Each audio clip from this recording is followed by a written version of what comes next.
Lots of old people, no money to pay for them. And even if there is going to be an explosion of volume, whether it's from those people covered from reform or the baby boomers aging in, that explosion of volume is not going to come with an explosion of riches. And the things that need to be done to prepare for that should have started back in 2005. And if you didn't get it done by 2005, it was 2008 to 2010. And if you still haven't gotten it done since 2008 to 2010, you'd really better hurry up, because you're not going to be here by the time the demand actually comes through. And it's that kind of commentary and maybe frankness that, you know, I try to bring to my questions in the presentation, and that I appreciate in the questions and the presentations from others.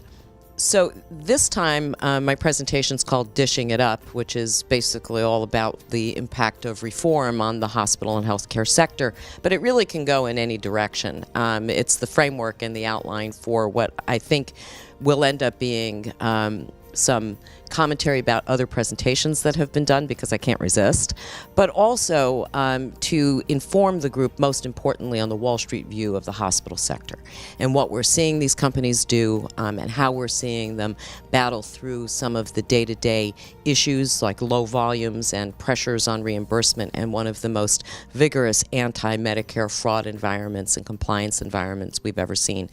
So, you know, a lot of pressure on the hospitals. And by the same token, there's also a lot of pressure on the health plans. And I talk about that as well, because obviously it has, you know, wherever the money comes from has implications for wherever the money goes. And so, you know, the point, I think, is that there is so much going on right now that what's really, really needed, and unfortunately sorely lacking, is the vision and the is the management vision and the management qualifications to bridge what is a grand canyon of issues that's very, very dangerous to get across between now and when reform is implemented in January, and then when the full effects of the aging population are felt over the next 10 years. It is interesting that, you know, we're not only hearing from hospital executives as well as consultants to the hospital industry, but also from the payers themselves. And I think that, you know, forums like this for the meeting of the opposing sides in the negotiations is very important. I'm a little bit sensitive to some of the presentations being somewhat whitewashed and clearly canned and, you know, very high level. And I think that, you know, if there's really going to be a bridging of what can often be a very dangerous gap with lots of sharp rocks sticking up in between that can really hurt both parties. The industry doesn't have a lot of time left to continue to play the games of finger pointing and you know, working out age-old anger and perhaps righteous anger on both sides in their negotiations. I mean, this really is a time when the world is changing very, very rapidly, and there's just no time and there's no space for the kind of shenanigans that have gone on in the past. So one hopes that the payers and the providers will be able to use forums like this to listen to what the other side is saying and hope that the other side is saying something new that they intend, this being important, that they intend to actually implement when they sit down at the negotiating table. From my perspective, it's wonderful to actually hear something other than the typical Wall Street quarterly conference call comments, which are, you know, so broad and so high level and oftentimes so grandiose that one really has to sort of step back and say, wait a minute, how does this actually work in practice on Main Street? When you can see the tension in the room between the payers and the providers, and you know it isn't all, you know, roses and sweet songs between the two of them. So it's really, really valuable. But I hope that there'll be a more honest discussion, an opportunity for more honest discussion and bridge building between the parties, because it's absolutely necessary that it happen.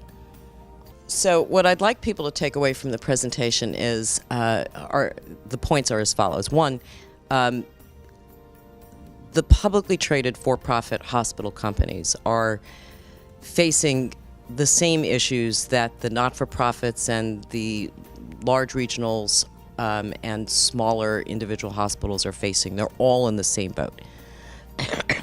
I think in some respects, the pressure of being a publicly traded Wall Street company can lead to strange and possibly perverse outcomes on Main Street, where you do things to make your quarterly numbers instead of what's right for your business long term.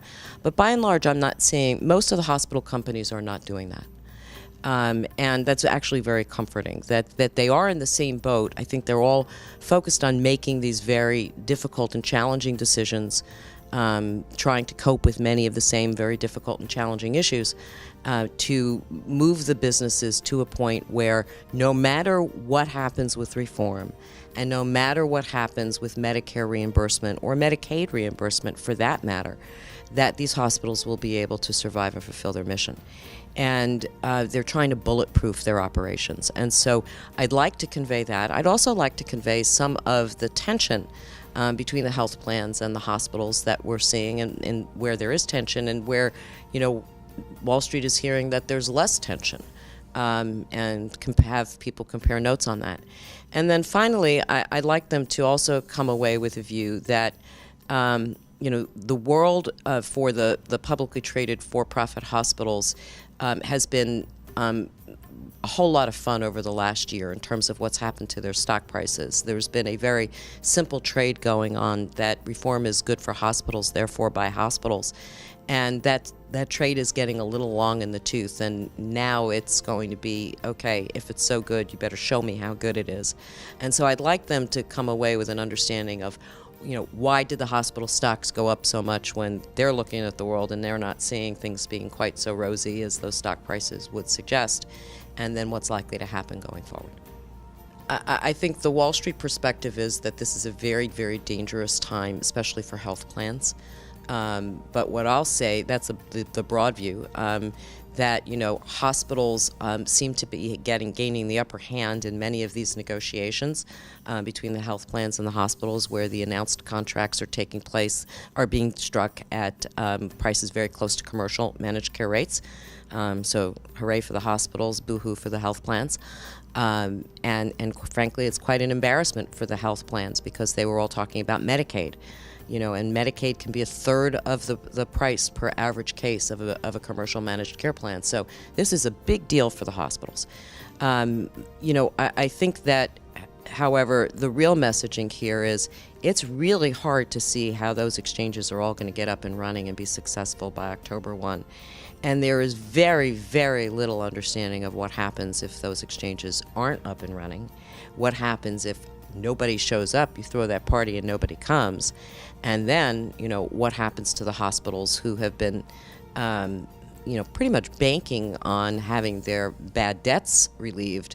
If, in fact, you throw the party, people come, but they're all high deductible plans, and oh, gee, guess what? You got bad debt again.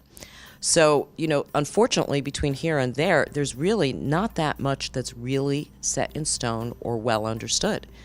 And then I don't want to leave this out. You have the wrinkle of the Arkansas solution, which sort of turns the Medicaid expansion on its head by making those folks commercial managed care patients, which is potentially a tremendous boon to the hospitals. But as a taxpayer, I'm really very nervous about that.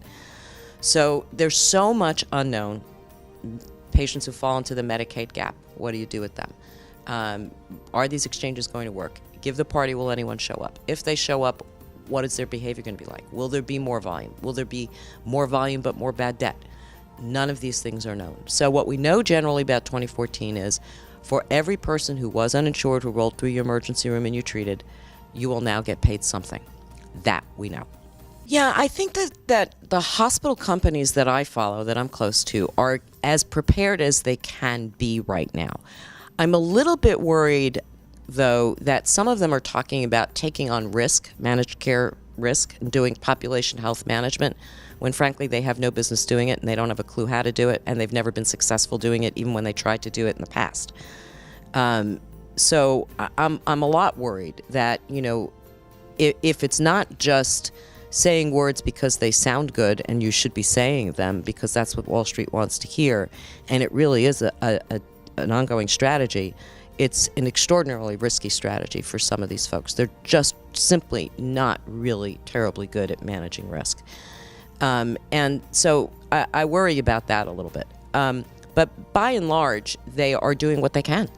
And to some extent, they just have to wait for others to act, which is a pretty usual situation for hospitals these days.